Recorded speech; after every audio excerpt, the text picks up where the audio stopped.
Bonsoir à tous et bienvenue sur TV. C'est au cœur de l'actualité de ce jeudi. Cette importante saisie de faux billets à Kermassar, plus de 470 millions de francs CFA. 4 individus arrêtés. La vigilance suffit-elle pour échapper aux faux billets? Des réponses à suivre en début de journal. Le seul néphrologue de l'hôpital de Touba a été affecté à Ndioum. Son départ a aussi emporté les espoirs de ses collègues médecins. Surtout, ils ont manifesté pour dénoncer une affectation arbitraire. Et nous irons enfin à l'Assemblée nationale. La session extraordinaire sur le projet de loi modifiant le code électoral ouverte cet après-midi. Khalifa Sall et Karim Wade seront-ils bientôt fixés sur leur sort? L'opinion publique est à l'écoute.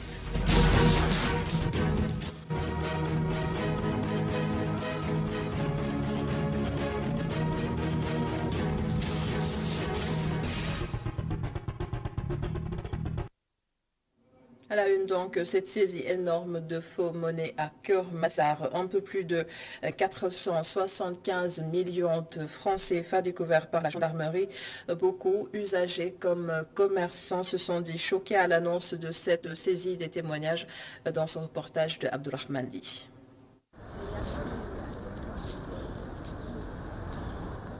À Kermassar, les populations ne devraient plus dormir du sommeil du juste après cette saisie spectaculaire de faux billets. Une somme de 274 milliards de nos francs. Awa Sarata Dieye ne se l'explique pas. Aujourd'hui, on nous parle de faux billets d'une valeur de plusieurs milliards. Nous qui travaillons au niveau des administrations devons redoubler de vigilance. Si des clients nous donnent des faux billets sans que nous ne soyons vigilants, on peut les utiliser et cela pourrait nous porter préjudice. Il faut donc renforcer le contrôle au niveau des frontières, estime Alioune Sarr. Le contrôle au niveau de nos frontières, je pense qu'il faut redoubler beaucoup plus d'efforts sur cette sécurité parce que je suppose, peut-être que ça vient d'ailleurs, et aussi vraiment parce que la somme vraiment est énorme.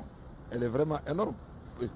Moi, je pense que c'est une première d'entendre une saisie pareille en matière d'argent. Et à quelques jours de la fête de Tabaski, El Haj Silla confirme la vulnérabilité des vendeurs de moutons face à ce phénomène. Quand il apprend la saisie de faux billets, il décide de redoubler de vigilance. Ce que vous venez de dire là va me pousser à être plus vigilant. J'ai eu à vendre quelques moutons, mais je crois qu'aujourd'hui, une fois à la maison, je vais vérifier la fiabilité de ces billets. Il y a une année où on parlait beaucoup de faux billets en euros, un client est venu pour acheter des moutons avec cette monnaie. J'avais catégoriquement refusé. Aujourd'hui, on nous parle de faux billets en CFA, c'est ahurissant. Parmi les 274 milliards de francs, 419 millions sont des fausses coupures de 100 euros. Inquiétant aux yeux d'Aliouli, responsable dans ce bureau de change. Il s'est procuré un détecteur de faux billets pour s'en prémunir. Il y a des gens qui amènent des euros, bien d'autres devises. Mais si tu ne fais pas attention, bon, ils vont venir te chambouler. Après, à un moment donné, tu perds le contrôle. Avant de te rendre compte, bon, ils ont déjà parti. On utilise des machines, mais à un moment, bon, si tu as un peu d'expérience, si on te donne des billets, tu peux les reconnaître. Mais mieux vaut avoir une machine, c'est plus sûr. 4 personnes sont pour le moment interpellées dans cette affaire. Les personnes appréhendées devraient conduire à leurs complices. Il y a une petite précision là-dessus. La somme totale communiquée par la DIRPA est estimée à 475 200 000 francs CFA. Diagandour sous contrôle judiciaire. Selon des informations de Libération Online, Diagandour vient d'être inculpé et placé sous contrôle judiciaire par le juge du 8e cabinet pour association de malfaiteurs et utilisation frauduleuse de fréquences. Arrêté hier par la gendarmerie de recherche, il rentre chez lui mais devra émarger chaque premier vendredi du mois dans le cabinet du juge et son passeport a été confisqué. Un mot à présent sur le projet de loi portant modification du code électoral. La session extraordinaire a été ouverte cet après-midi. Les parlementaires vont d'abord étudier le document qui sera ensuite envoyé au président des commissions, puis en commission technique. Et ensuite, une autre session sera ensuite, convoquée en présence du ministre de l'Intérieur. Et à ce propos, nous allons écouter le parlementaire Aliou Dembourou Sow, des propos recueillis par Cheikh Diop.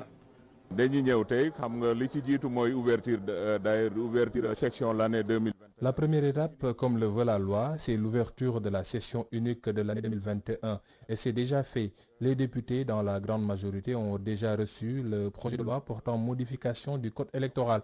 Ils vont par la suite l'examiner pour maîtriser les contours. Ainsi, ils pourront en discuter pleinement en commission avant de l'envoyer en plénière. Une fois ces différentes procédures respectées, le travail pourra continuer normalement.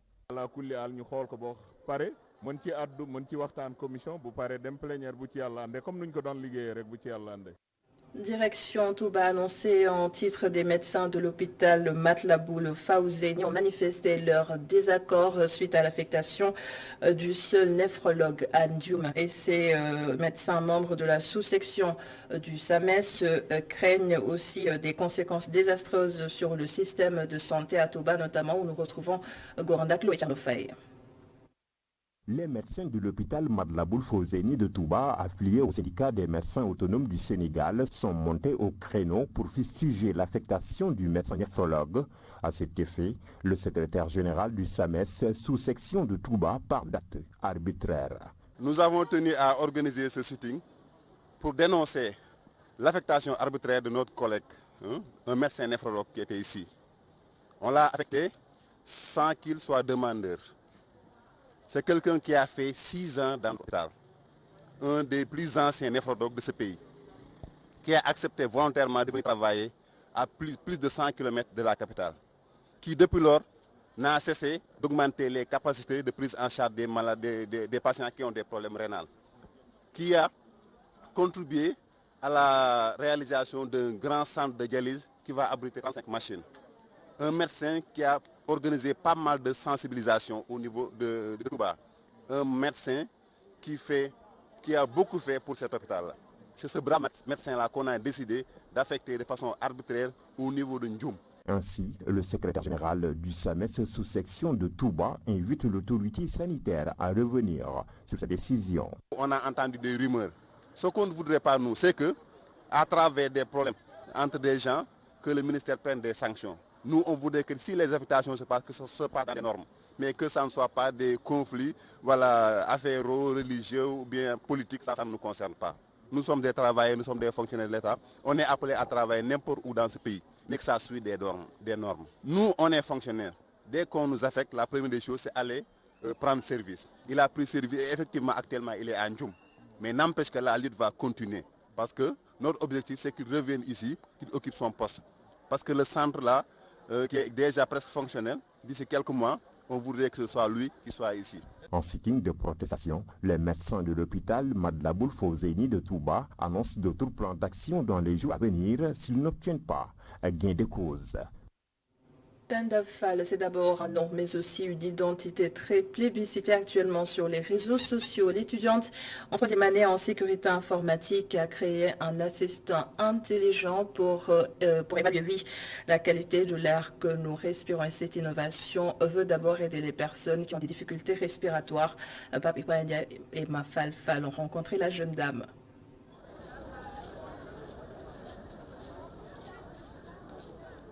Quand elle marche dans le temple du savoir, elle fait preuve de timidité et d'humilité. Mais ses pas posés sont à l'opposé de sa volonté pressante de retrouver ses amis, mais surtout d'entamer ses cours.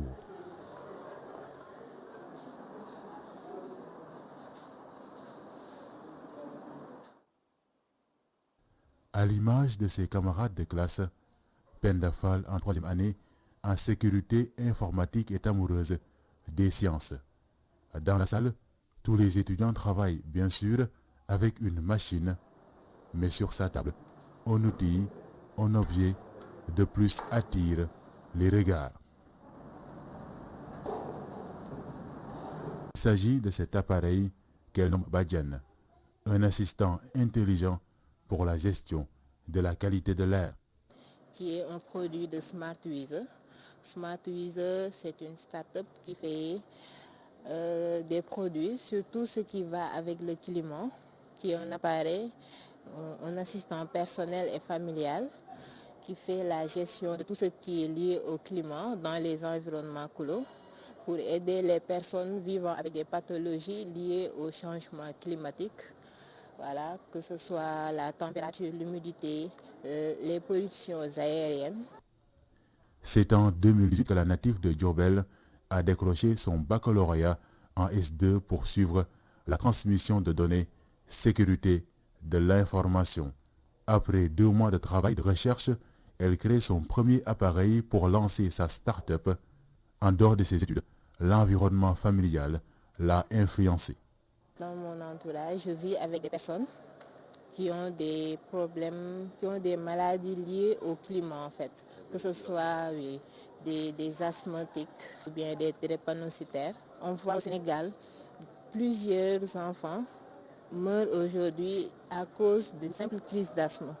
Parce qu'ils n'ont pas eu prématurément les soins nécessaires ou bien les prises en charge nécessaires. Au sein de cette branche du département mathématiques et informatique de la faculté des sciences et techniques, Penda est devenue une fierté pour ses professeurs. Je ne suis pas surpris parce qu'en fait je connais très bien les étudiants d'ici parce que comme je vous ai dit, moi j'ai passé cette formation-là, c'est une excellente formation. Ça fait partie pratiquement de l'une des meilleures formations, je dirais même en Afrique. Donc pratiquement, et c'est des étudiants que je sollicite beaucoup dans le milieu professionnel et ils sont très convoités par les entreprises en quelque sorte. Donc pratiquement, ça ne s'y prend pas. Au fil du temps, Penda Fall a su peaufiner, rectifier, adapter Badiane aux nouvelles technologies afin de simplifier son utilisation. De l'appareil à l'application mobile, tout est conçu pour le rendre accessible. Petite démonstration dans cette pièce de l'Institut. On voit qu'il affiche ici la température qui est à 29 degrés, l'humidité à 75 et la qualité de l'air qui est à 731 ppm. Voilà, en plus de cela, vous avez l'application mobile que vous allez télécharger et renseigner votre identifiant. Maintenant, une fois fait, vous pouvez voir toutes ces données via l'application. Si c'est vert, ça veut dire que c'est sain. Si c'est orange, ça veut dire que c'est assez bien. Maintenant, si c'est rouge, ça veut dire que c'est alarmant. Donc, lorsque c'est alarmant, il va vous envoyer aussi un message de notification. La phase de conception franchie, Penda Fall s'attaque désormais à l'amélioration de son système de gestion de la qualité de l'air. Elle compte poursuivre ses études pour s'armer de sciences jusqu'aux dents malgré une maladie qui l'empêche d'être assidue. Elle espère obtenir un financement à la hauteur de ses travaux, en profiter pour encourager ses camarades. C'est de poursuivre nos rêves, d'avoir des objectifs fixes et des plans pour les réaliser. Merci beaucoup, Pape Ibrahima Ndiaye, pour ce reportage. Et parlons toujours de recherche et d'innovation. Les travaux de l'Université Amadou Mahtar Mbow de Diamniadio sont presque achevés. 90% des chantiers ont été réalisés. Le ministre de l'Enseignement supérieur a visité les lieux. Le compte-rendu est signé Babacar Seck. 90%, c'est le taux d'achèvement des grosses œuvres de l'université Amadou Mahtar Mbow de Diamniadio. La cité universitaire d'une capacité de 5000 lits répartis dans 7 bâtiments, dont un restaurant, sont en phase de finition. On travaille pour finaliser et réceptionner les 7 bâtiments, pavillons et le restaurant avant fin décembre 2021. En ce qui concerne l'avancement des travaux, nous pouvons dire que nous sommes à 90% de l'achèvement des grosses œuvres. Dans un délai d'1 mois, les grosses œuvres seront entièrement terminées. Et on aura même, sur certains points, démarré les travaux de finition. Ça, il faudra s'en féliciter et féliciter toute l'équipe ou toutes les équipes qui travaillent autour de ce projet. Sur les lenteurs notées dans la livraison de l'université Iba Der Thiam de Thiès, l'État a signé un avenant qui va aboutir à la fin des travaux dans 2 mois. L'université Iba Der Thiam, ce qu'il faut retenir, c'est que le projet, c'est un projet qui date de 2016. C'était le projet de PGFSUB qui a été exécuté à 95%. Donc aujourd'hui, il s'agit de signer un avenant et de permettre la finition de certains travaux qui n'étaient pas au départ dans le cahier de charges. Il fallait trouver un budget qui le permettait. Le gouvernement du Sénégal l'a fait. L'entreprise a repris les travaux et dans un délai de 2 mois, on aura terminé les travaux de l'université Iba Der Thiam de Thiès. Les étudiants de l'université Amadou Mahtar Mbow qui ont déjà commencé les enseignements rejoindront le site de Diamniadio à la fin de l'année selon le ministre de l'Enseignement supérieur. L'hivernage s'installe progressivement. Le NOS vient de lancer le plan d'assainissement de la ville de Diamniadio, un programme qui vise à mieux gérer les eaux usées et les eaux pluviales pour ainsi améliorer le cadre de vie des populations. 95 milliards de nos francs ont donc été dégagés. Les détails avec Sénou Babou. Un plan estimé à 95 milliards de francs CFA. La gestion des eaux usées et la gestion des eaux pluviales en sont les 2 priorités. Le pôle de Diamniadio devrait au terme des travaux offrir toutes les commodités pour ce qui est de l'assainissement. Pour la gestion des eaux usées, ça constitue évidemment un système collectif qui en réalité prédomine avec une station d'abord d'épilation qui est déjà mise en place. Pour vraiment prendre en charge des infrastructures très réduites. Au niveau de la gestion des eaux pluviales, nous avons en fait des bassins qui sont prévus. Et ces bassins-là seront alimentés par un réseau de drainage des eaux pluviales. La ville de Diamniadio est choisie pour ce plan d'assainissement et le motif est simple. Diamniadio, une ville qui est en train de s'agrandir, où l'on a des institutions aujourd'hui qui sont présentes et des habitations qui commencent à sortir de terre. Ce qui devrait inévitablement appeler à réfléchir sur un système d'assainissement cohérent et intégré à l'ensemble pour qu'on puisse à l'avenir avoir un aménagement urbain intégré qui prendrait en compte au préalable les défis de l'assainissement. Rectifier les erreurs du passé et décongestionner la capitale, c'est l'attente prioritaire de ce PAD. C'est pourquoi le plan directeur a été élaboré, c'est pour pouvoir avoir un espace intégré qui prendra sûrement en compte les erreurs du passé pour qu'on ne puisse pas avoir les mêmes erreurs qu'on a eu à avoir dans le passé et que Diamniadio et Dakar au final puissent former une continuité pour qu'on puisse véritablement assister à la décongestion de Dakar, mais aussi la naissance d'une nouvelle ville qui répondra aux normes environnementales. Le plan d'assainissement de Diamniadio entre dans le cadre de la réponse des besoins de gestion optimale de l'espace de vie et de développement socio-économique de la capitale. Objectif, une occupation harmonieuse des espaces environnants.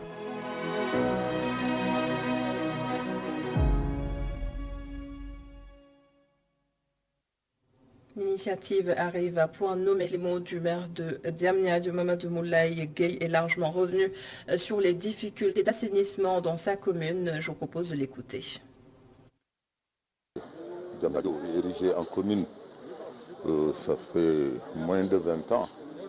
Donc c'est une commune véritablement en chantier où pratiquement il n'existe pas d'assainissement. Par conséquent, je crois que cet atelier est une opportunité pour que Diamniadio puisse en tout cas pouvoir bénéficier d'un assainissement digne de son nom. Parce que comme vous le savez, il y a le lycée ancien, Diamniadio, mais il y a le pôle urbain qui est dans fait partie du territoire, de Diamniadio. Donc si aujourd'hui l'État pense qu'il est nécessaire de mettre des infrastructures importantes et de faire de pôle urbain une ville importante, je crois qu'il faut nécessairement qu'il y ait une conformité entre ce cadre de vie et des infrastructures qui répondent vraiment à ce cadre-là. Autre chose, tout citoyen a la possibilité, s'il le désire, de contrôler les politiques publiques de son gouvernement. Il lui faudra alors une petite formation et quelques outils pour y le faire. De cet atelier de partage d'expériences initié par des organisations de la société civile. Mamadou Dian pour les détails. Un contrôle citoyen pour garantir la transparence, c'est l'intérêt de l'atelier à l'initiative du consortium des organisations de la société civile. Un partage d'expérience entre la COSIDEP, l'ONG 3D et le Forum civil. Ce sont tous les outils, les moyens juridiques et institutionnels, mais également les moyens humains qui sont déployés pour vérifier l'effectivité de la redevabilité et de la transparence dans la gestion des finances publiques, mais également dans la mise en œuvre des politiques publiques. Les organisations non gouvernementales entendent ainsi amener les Sénégalais à poser l'œil sur l'action du gouvernement. C'est une rencontre de partage d'expériences avec d'autres organisations de la société civile qui s'activent dans le domaine de l'éducation, dans le domaine des droits humains, dans le domaine de la lutte contre la corruption, dans le domaine également de la santé, qui viennent partager avec nous comment est-ce qu'ils mènent les actions de contrôle citoyen sur le terrain. Le consortium des organisations de la société civile compte développer d'autres démarches. Les activités s'étaleront sur l'ensemble du territoire national. Nous comptons développer d'autres concepts, d'autres initiatives basées sur la masse active populaire, qui permettent aux citoyens même, là où ils se trouvent, de pouvoir mener le contrôle citoyen et d'interpeller surtout les dirigeants au niveau des institutions. Que ces citoyens-là prennent l'initiative de les interpeller. Donc on veut aujourd'hui des citoyens actifs dans l'action de contrôle citoyen, dans l'action de demander une reddition des comptes. Parce que la Constitution leur donne ce droit.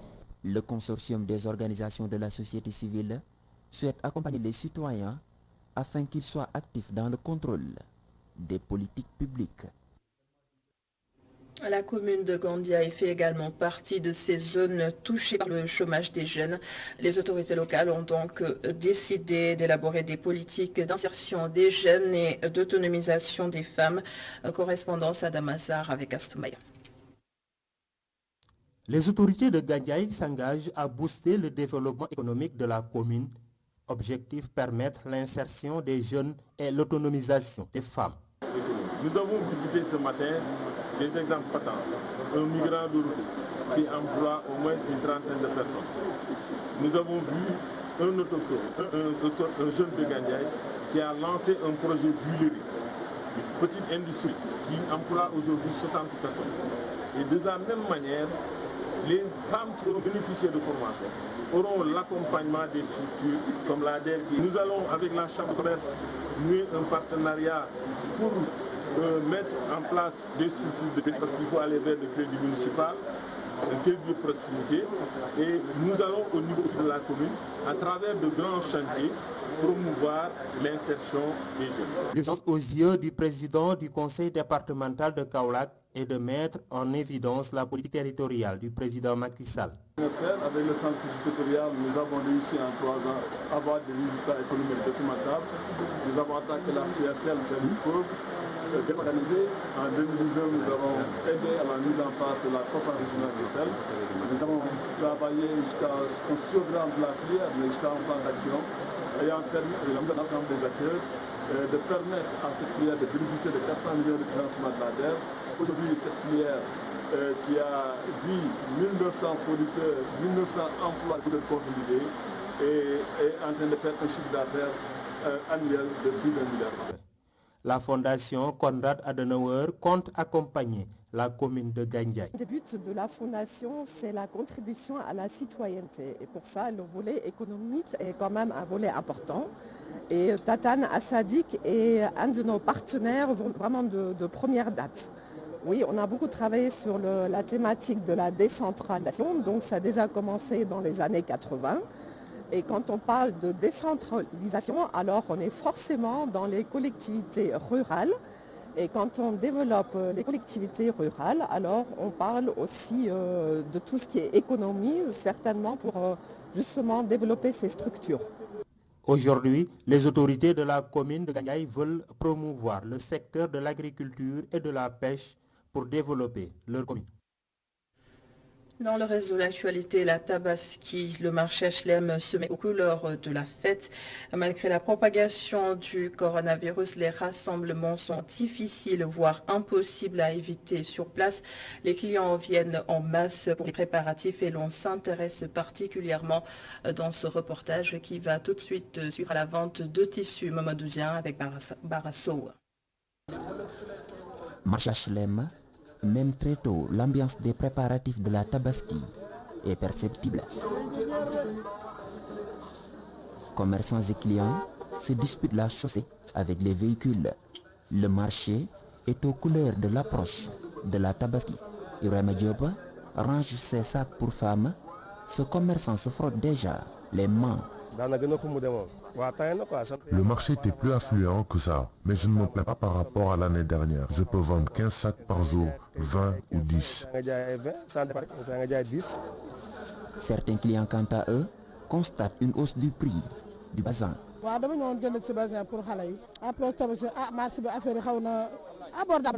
Je suis venu acheter des tissus bazin pour mes enfants. Les prix sont un peu abordables. Le bazin riche coûte 5 000, 3 500 ou 1 500. Les prix étaient plus accessibles l'année dernière.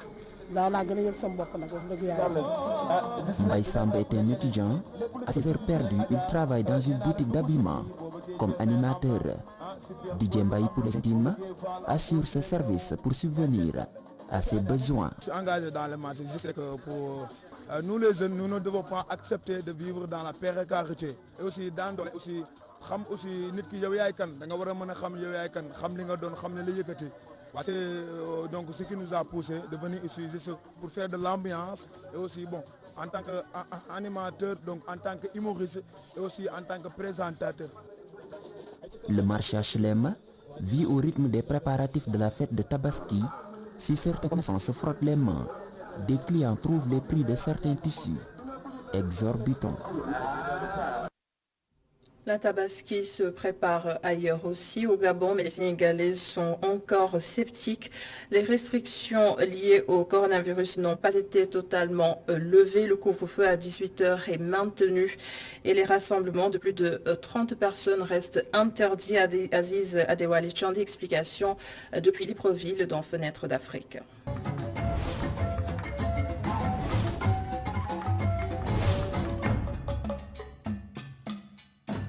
Bonsoir. Eh bien, dans 2 semaines environ, autour du 20 juillet, la fête du sacrifice pour les musulmans, l'Aïd el-Adha, sera célébrée.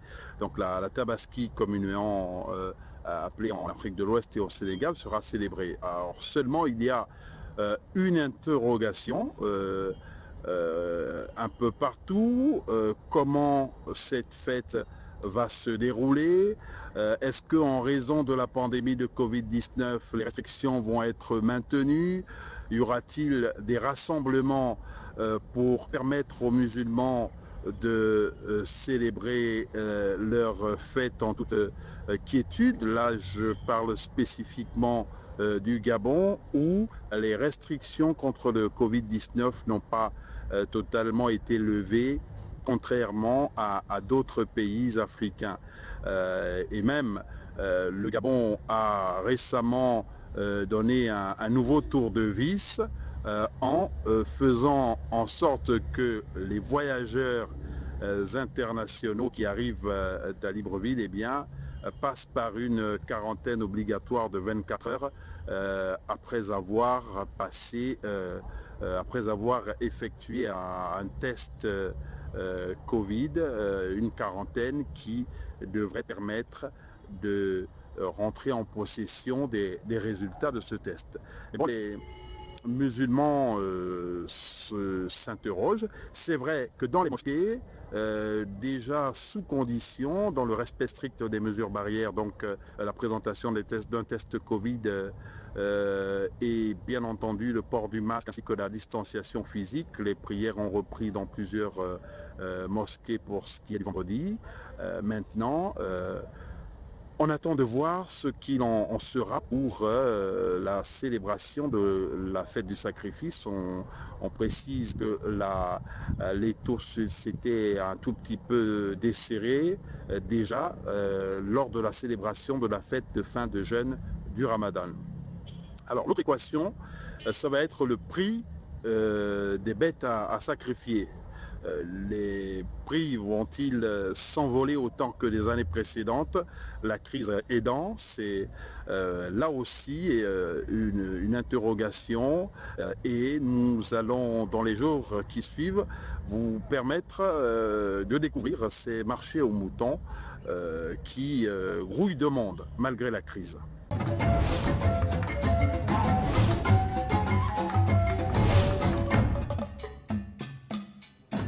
Et voilà, c'est la fin de ce journal. Merci de l'avoir suivi. Merci à toute l'équipe de la régie. Le 1945 vous sera présenté demain. Il reste du week-end par Awa Diop, mais restez avec nous sur ETV à suivre à 20h30. Un entretien spécial avec le premier Sénégalais à voir son nom gravé dans l'histoire du système solaire, Maram Kairé.